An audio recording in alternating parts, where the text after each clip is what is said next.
सत्यशोधक उलगुलान मोर्चा तात्पुरता स्थगित।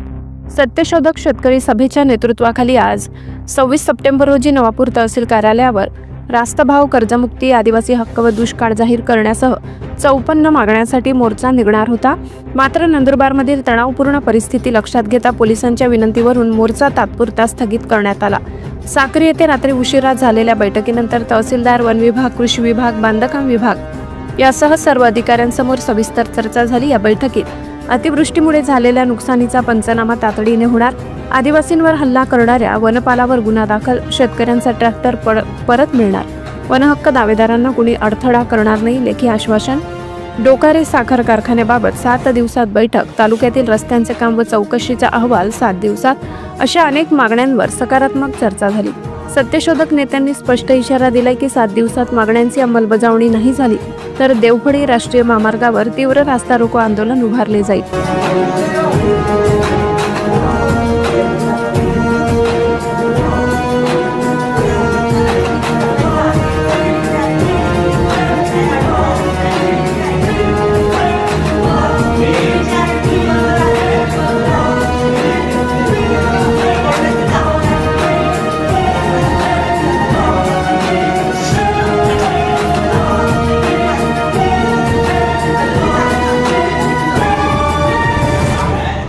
या बैठकीला comrade Karan Singh Konkani, comrade आर.टी. Gavit, comrade Ranjit Gavit, Dilip Gavit, Sheetal Gavit, Rangubai Mavchi यासह 60हून अधिक कार्यकर्ते उपस्थित होते। नवापूर बोलतोय, महाराष्ट्र ऐकतोय चर्चा। नवापूर लोकशाहीचा बुलंद आवाज। संपादक गिरीश सोनवणे। आज रोजी कम्युनिस्ट पक्षामार्फत शिष्टमंडळ नवापूर तहसीलदार साहेबांनी एक मोर्चा होता। त्या मोर्चा नंदुरबार जिल्ह्याचं जे वातावरण बिघडलं याच्यामुळे मोर्चा रद्द करून शिष्टमंडळ बोलवलं होतं। या शिष्टमंडळाने जे प्रश्न उपस्थित केले ते 50च्या वर प्रश्न आहेत। त्याच्यात एक आपल्या नवापूर तालुक्याचे आदिवासी सहकारी कारखाना मागील 2 वर्षापासून बंद आहे आणि तो कारखाना बंद का आहे यासाठी आपण संचालक मंडळ, कारखान्याचे संचालक मंडळ आणि जे सावंत साहेब आहेत ते आणि नवापूर तालुक्याचे लोकप्रतिनिधी शिरीष नाईक साहेब यांना आपण कारखान्यावर तुमचे आपला शिष्टमंडळ, कम्युनिस्ट पक्षाचे शिष्टमंडळ, शेतकरी समिती आणि तसंच विविध शेतकरी हे आपण तिथं जाऊन ज्या कारखान्यात जे इन्व्हॉल्व आहेत त्यांना एकत्र करून हे प्रश्न विचारणार आहेत की आपण हा कारखाना मागच्या वर्षापासून बंद का ठेवला आहे। शेतकऱ्यांचे आर्थिक नुकसान होते म्हणून आपण त्या कारखान्याला चालू व्हावं यासाठी मागणी केलेली आहे। कारण आपण जे शेतकरी यांचे ऊस लागवड करत असताना नोंदी केलेल्या आहेत, त्या नोंदी बरोबर आहेत का, कारखान्यापर्यंत आहेत का नोंदी,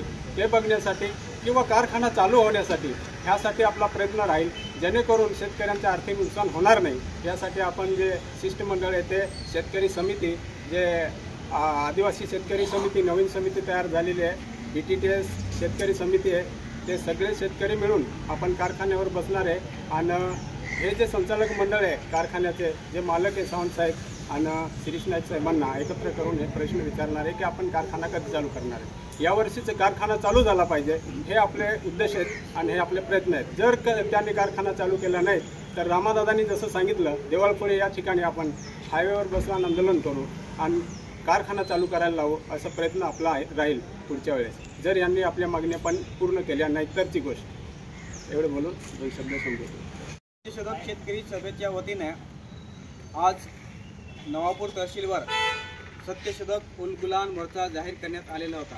परंतु गेल्या 2 दिवसा अगोदर नंदुरबार या ठिकाणी आदिवासींच्या मोर्चाला एक वेगळं वळण लागलं आणि त्या वळणामुळे आजच्या मोर्चाला काही गालबोट लागू नये यासाठी माननीय तहसीलदार नवापूर आणि PI साहेब नवापूर तथा विसरडीचे PI साहेब यांनी मदतही केली आणि त्यांनी आमच्याकडे काल रात्री 1 वाजता साक्री या ठिकाणी मोर्चा सुरू असताना 1 वाजता मोर्चा संपला त्यावेळेस चर्चा करून आंदोलन मागे घेण्याची विनंती केली।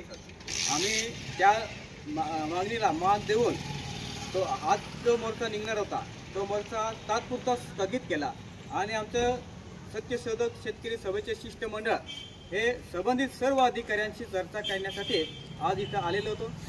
या चर्चा करण्यासाठी नवापूर आपल्या चिंचपाडा रेंजचे RFO, त्याच्यानंतर बांधकाम विभागाचे अधिकारी, BDO साहेब, तहसीलदार साहेब, त्याच्यानंतर भूमी अभिलेखचे अधिकारी, बँकेचे अधिकारी, असं विविध प्रश्नांशी संबंधित अधिकारी उपस्थित होते।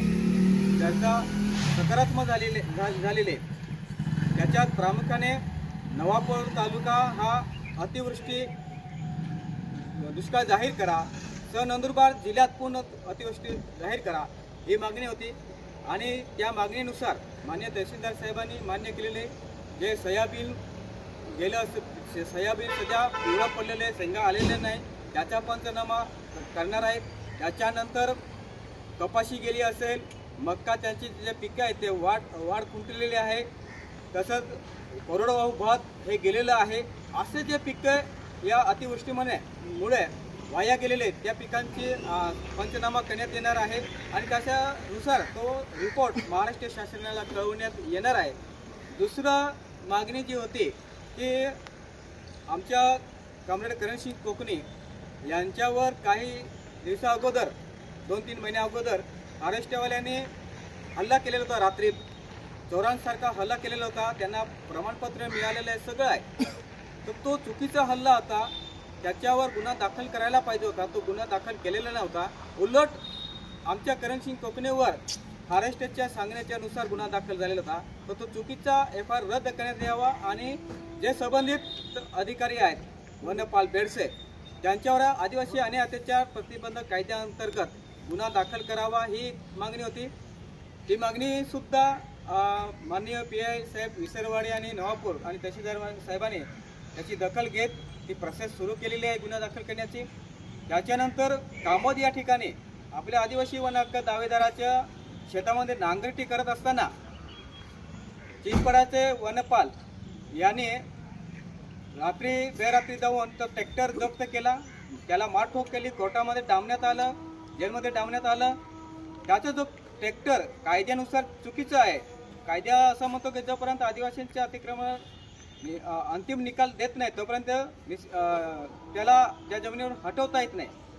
त्या GR नुसार आज त्यांच्यावर सुद्धा कारवाई करण्यात येत आहे। तो ट्रॅक्टर जप्त केलेला आहे, तो ट्रॅक्टर देण्याची प्रक्रिया ही सुरू झालेली आहे। त्याच्यानंतर आदिवासी वन हक्क दावेदारांच्या पीक पेरा सुद्धा तलाठ्यामार्फत आता नोंद करण्यात येणार आहे।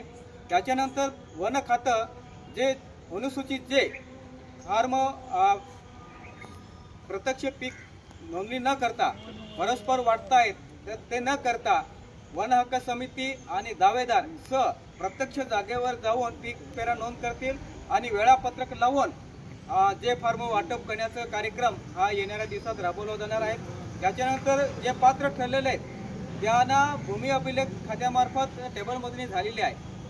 आता ती टेबल मोजणी होऊन 5-6 वर्ष झालेली आहे, पण अजूनपर्यंत त्यांची नक्कल आम्हाला देण्यात आलेली नाही। तर ती भूमी अभिलेखच्या येत्या 2 दिवसात ते सर्व नकाशे हे संबंधित वन हक्क समिती आणि सत्यशोधक शेतकरी सभेला आणि दावेदाराला त्यांची ती नक्कल आहे ती विनामूल्य उपलब्ध करून देणार आहेत। त्याच्यानंतर कोरोना काळामध्ये उपविभागस्तरीय समिती, जिल्हास्तरीय समिती याने आदिवासींना जमिनीतून बेदखल करण्यासाठी वन खात्याच्या दबावात येत अंतिम नोटिसा काढलेल्या आहेत, त्या रद्द व्हाव्या आणि प्रत्यक्ष कायद्यानुसार तळ पाहणी करण्यात यावी, GPS मोजणी करण्यात यावी। तर त्या मागणीसाठी सत्यशोधक शेतकरी सभा 7/12/2023 रोजी नंदुरबार ते मुंबई पायी बिडार महामोर्चा काढण्यात आलेला होता। त्या मोर्चाला 262 किलोमीटर पायी चालत गेल्यानंतर माननीय मुख्यमंत्री देवेंद्र फडणवीस साहेब यांनी जी लेखी दिलेली होती 23/2023ला त्याची अंमलबजावणी इथं होत नव्हती।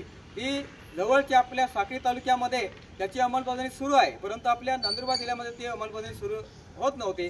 तर ती आपल्या साहेबांच्या लक्षात आणून दिल्या आणि ती स्थळ पाहणी करण्यास सुरुवात होणार आहे।